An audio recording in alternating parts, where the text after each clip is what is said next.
Welcome back to Real Clear Radio Hour, brought to you by the Competitive Enterprise Institute. I'm your host, Bill Frezza. We're here in Beirut, Lebanon, talking with Dr. Alain Hakim, Minister of Economy and Trade, whose responsibility extends to Lebanon's complex refugee situation. Dr. Hakim, welcome to the show. Welcome. How are you? Good. Enjoying my visit to Lebanon. Dr. Hakim, I'd like to talk to you about the Syrian refugee crisis and perhaps start by putting it in context. Lebanon has been dealing with refugees since the creation of the modern Lebanese state in, 47, 48, with the Palestinian refugees. They are still an issue in the country, and they were one of the flashpoints for the Lebanese civil war. Today you're dealing with 1.5 million, maybe even more, Syrian refugees. Maybe you can start by giving us the big picture of what you're dealing with right now and what you see coming.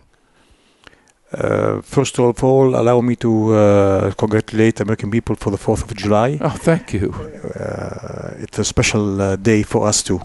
Lebanon was always, since maybe 50s, beginning of 50s, the land of peace and the land of refugees, usually. The crossroads and a safety place. Yes, it's a land of safety, if you want. And especially with the surroundings, where we have many neighbors and not quite peaceful and calm. Not the most friendly neighbors. Yes. So we have many problems on that level. And we had the first big problem with the Palestinian refugees between the 60s and the 70s. And the number of Palestinian refugees now in Lebanon is almost 500,000. 500,000. When we know that the Lebanese population is about 4 million, so we can in a little bit define the impact of this huge number of people on the Lebanese economy and the Lebanese demography. And many of them still live in camps. Yes, till now. It was almost the same process as for the Syrians. It was then for a small period, then it was months, then years. Now it's decades.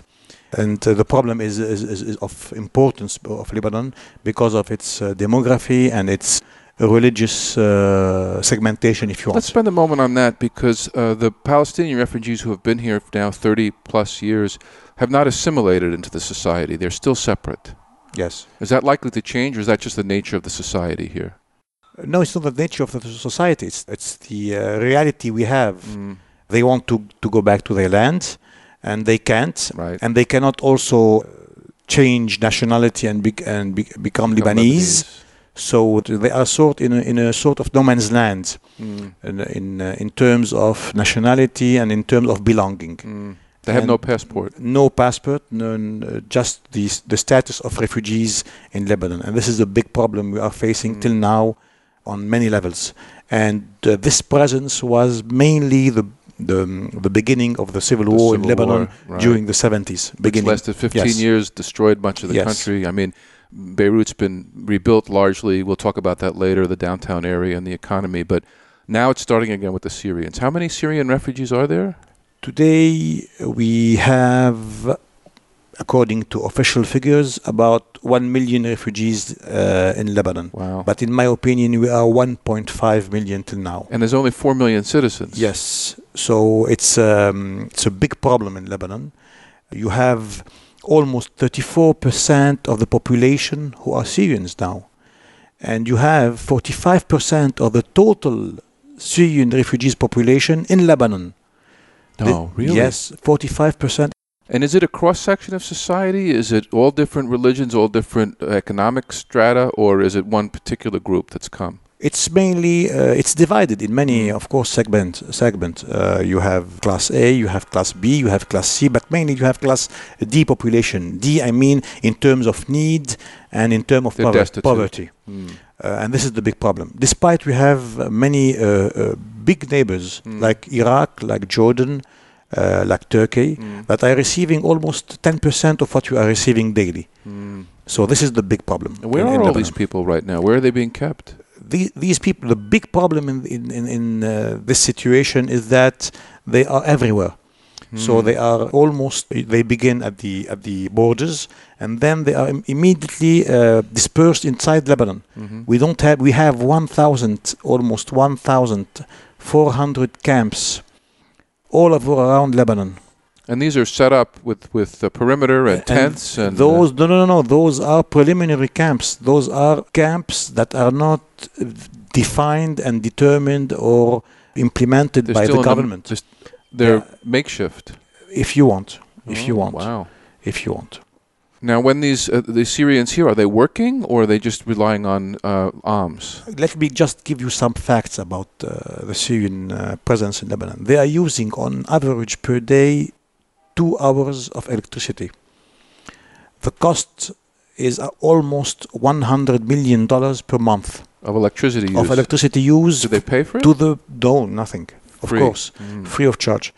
And when you say 2 hours of electricity in Lebanon, it's a big problem, because in order to increase our power supply by 1 hour per day, it took us about 10 years to do it. Oh, I know. Most families have their own generators because they don't get reliable power. So when we say 2 hours per day, it's huge according to Lebanese standards. Decade worth of development. 20 years almost. And what about food? The second problem I was coming to, it was also about food, because when we talk about food, we are talking about subsidized food usually.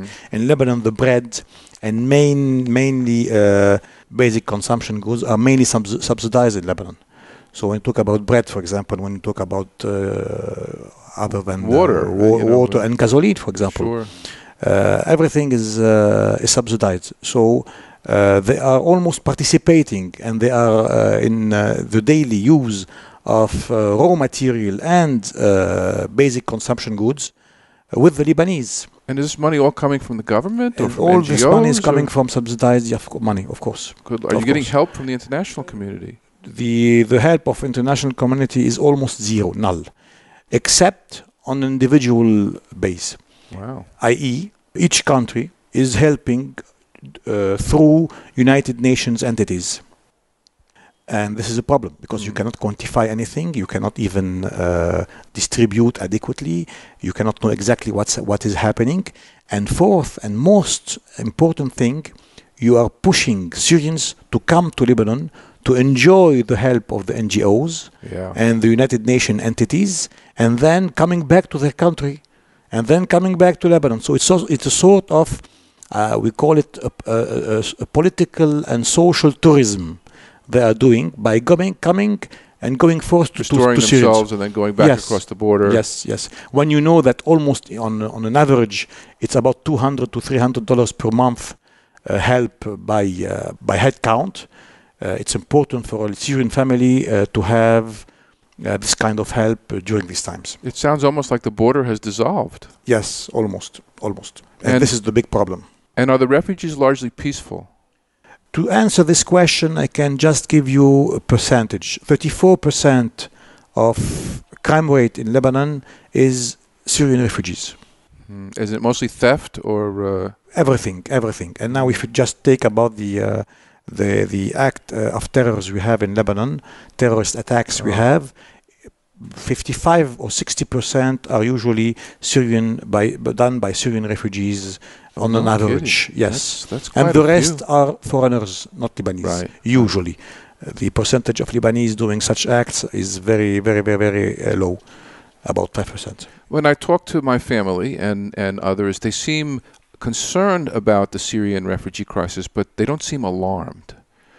There's a sense that this is Lebanon, that somehow this will pass. How do you see this rolling out? How do you see this continuing? This was the same reaction we had in the 50s and 60s with the Palestinians. In my opinion, we should react immediately on that level. The case is not the same, it's worse. It's the numbers worse. are bigger. The numbers are bigger. You have an immediate tension on that level, usually, especially when you have this encounter between the two nationalities and groups. These problems are going to increase more and more as time is passing. Water is a big issue all across the Middle East. It's in short supply, high demand. How are you providing for the water needs of the Syrians? As for everything, we also expect a water crisis as a result of three main factors. Lack of rain last winter. We had sort of a shortage of water during this last winter. increase of the number of refugees, and the arrival of summer. And Lebanon usually don't have a sort of water planification related to strategy for energy supply. So water also is a problem on that level, and we will have it during the next few months. We are expecting shortages. Yes. That's going to be a challenge. And are the Syrians contributing to the economy? Are they working? Are they providing for themselves? Are they bringing with them any entrepreneurial activities, or are they mostly relying on handouts? Mainly, the entire Syrian refugees population is relying on the help of the Lebanese government and the international entities. You may have about 8 to 12% that are from class B category that are providing for themselves. But usually the rest, more than 85%, if not more, 87%, are depending on the support of the international NGOs and the Lebanese government, and even Lebanese people. And are the laborers working in the informal economy, in construction, or? We have a big problem on the worker level. And this problem is just not on the, if you want, the low level of unskilled laborers. Of unskilled laborers.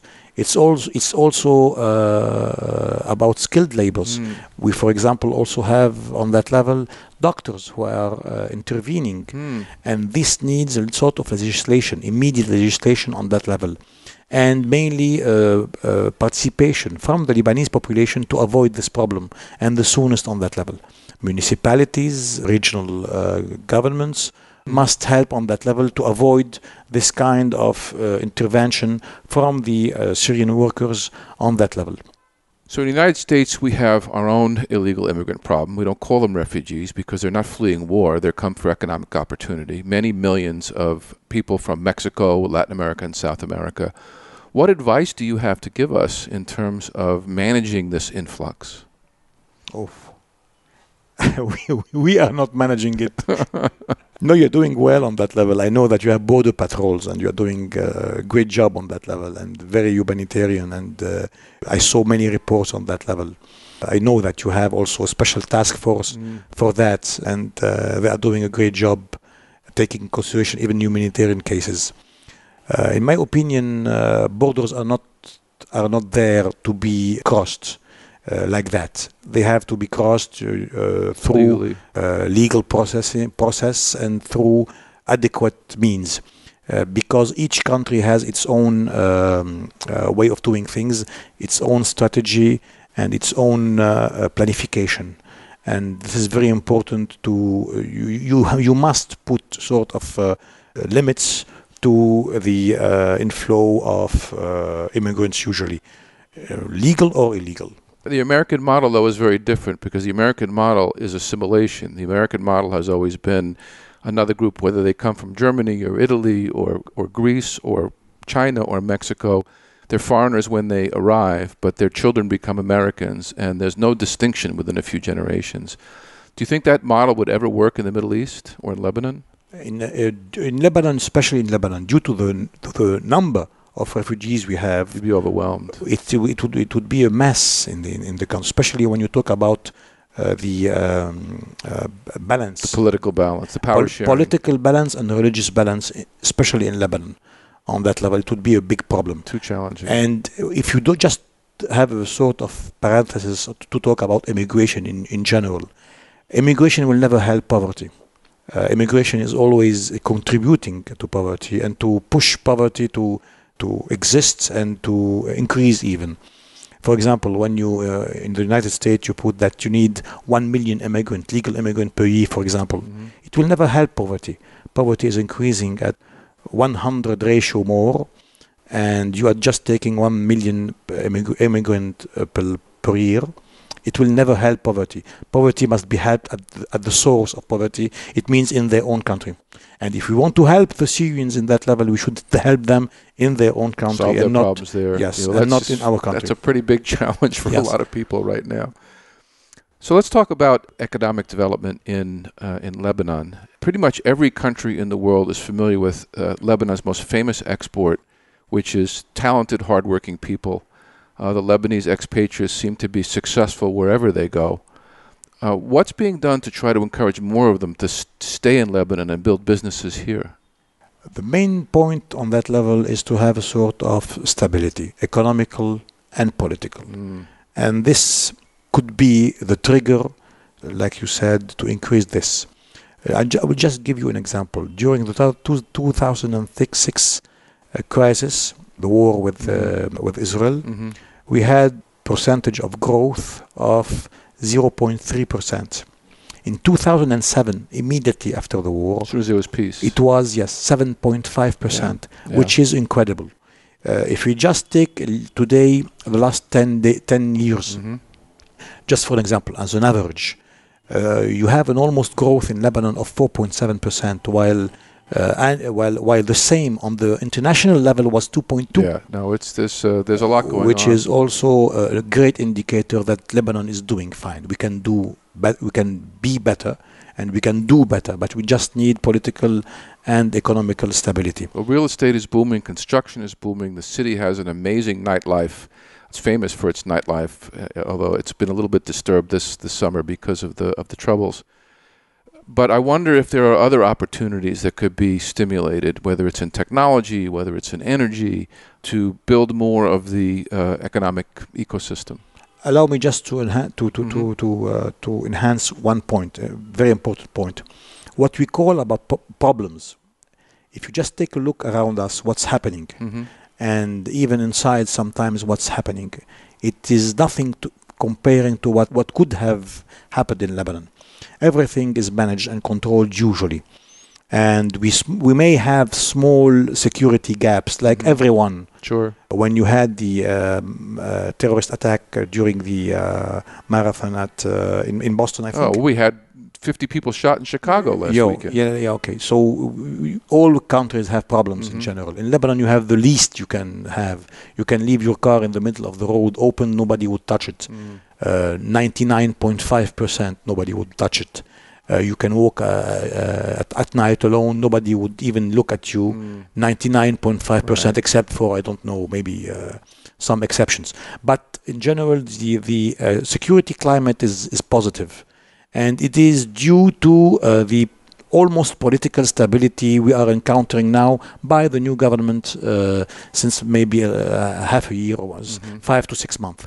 So even if you have problems, those problems are very small compared to what we could and what we may have due to the regional instability and the geopolitical instability around us. The whole Middle East. Yes. So, Dr. Hakim, what sectors of the Lebanese economy do you see that have the best potential for future growth?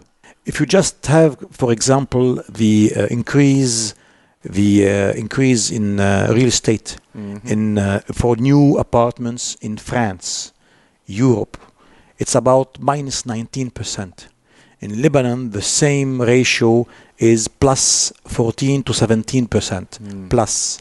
So you have huge sectors and segments that are doing well. I will just give you an example of food. You will tell me food, of course, because we have also 1.5 million Syrians. Yeah, but it's also the best food in the world. Yes, of course. But you also have other sectors like the wine sector, like we said about the real estate sector. You have the financial sector. The Lebanese economy is relying on three main pillars. Its financial sector, which is trade and booming, banking, and the private sector, trade and economical sector, and the expatriates. Not the immigrants. The immigrants are part of it, maybe 30%. But Lebanese who work overseas bring money back, we call spend them it here. Expatriates.